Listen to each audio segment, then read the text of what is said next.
Dami nagtatanong sa amin bakit daw nag-unfollowan. Itong si Maymay Entrata Oo. at si Donnie Pangilinan. Oo nga. Alam mo sa totoo, wala kaming idea. We, Lina. Alam parang kung tingin. Ay, oh, sino pa? Di ba may iba pang in-unfollow si Edward Barber, dati pa yun. na-unfollow. Si Kyle Echari. Oo. Oo. Kaya ang tanong ng mga fans ay, Oo. ano nga? Susunod ba sila Alis pa.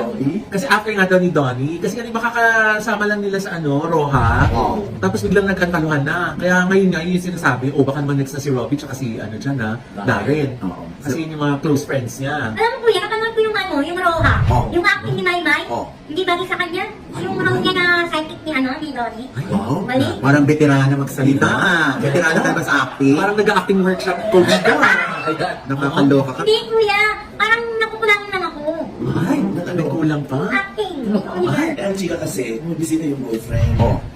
Parang na-off yung ibang mga co-stars doon. Oh. Dahil doon na-conscious si Maymay sa Oh. character niya. Kaya siguro in-unfollow ni Maymay yung mga boys sa Instagram. Bakit? Kasi baka nagkaselos yung boyfriend. Ang ganda naman ni Maymay. Grabe dati. Hindi ka lang kasi maganda, kaya na-shock ka sa ganda ni Maymay. Uy, hindi.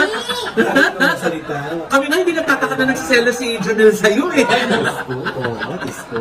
Eh bakit kasi puro lalaki in-unfollow ni Maymay ma? Oo. Eh baka meron din babae, hindi lang nakakarating sa atin. Oo nga. At saka hindi naman natin alam kung ano talaga yung rason. Oo. Oo, kung selos ba ito ng boyfriend, kaya para mapanatag ang loob ng boyfriend, in-unfollow na ni Maymay yung mga lalaki sa kanyang Instagram na pinafollow. Pero, hintayin natin si Maymay kung ano naman ang kanyang panig dyan. O ni Donnie.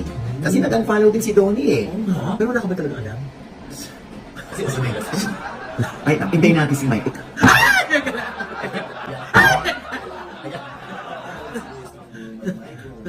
papapekto siya. Minsan naman din kasi, di ba, ayaw mong bigyan ng rason para magselos or pagtalunan nyo pa yung ibang tao kung wala naman talagang meaning, di ba? O, kaso nga lang, kasi Pero kung ano friends yun, sila, tsaka kaya colleagues nga. sila eh. Nasa isang network lang sila. So, Dalawa lang yan. Kasi kung ayaw nang magkaroon ni Maymay ang dahilan ng boyfriend na magselos ito para wala nang issue, in-unfollow niya na ang mga lalaki. Nakaibigan din naman niya. Kung alam naman ni Maymay na wala namang mali siya, yung kanyang friendship with the guys na kapatid niya sa Star Magic. Kung ako ipagtanggol niya dun sa boyfriend niya, ipaliwanag niya. Yan ay kung yun nga ang dahilan.